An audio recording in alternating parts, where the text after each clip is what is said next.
Hello everyone, today I'm going to be making an easy and tasty side dish for idli and dosa, which is spicy garlic chutney. To watch this recipe in Tamil, click the above link.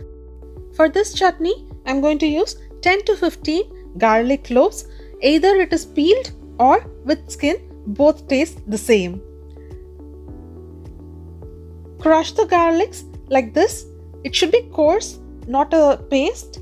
So make sure it is crushed and add it to a bowl along with 1 tablespoon of chilli powder and 1 tablespoon of coriander powder.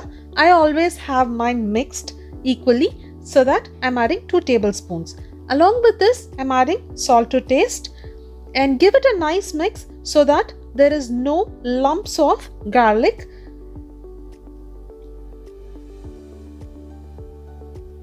Now if you see, the garlic has become separate pieces, and this is when you start heating up some oil, like around half a cup to 3/4 cup of oil in a pan, and bring it to a smoking point. And when it is starting to smoke, remove it from the heat and add 2 ladles of hot oil to the chili garlic powder and give it a nice mix. If you look, the garlic is nicely bubbling, so that the garlic will get cooked in this heat itself. You can adjust the amount of oil according to your preference.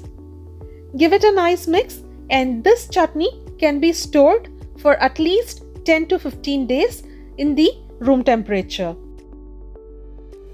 And that's it. Our easy and tasty spicy garlic chutney is ready to be served. Serve it with some hot idlis and crispy dosas. Enjoy!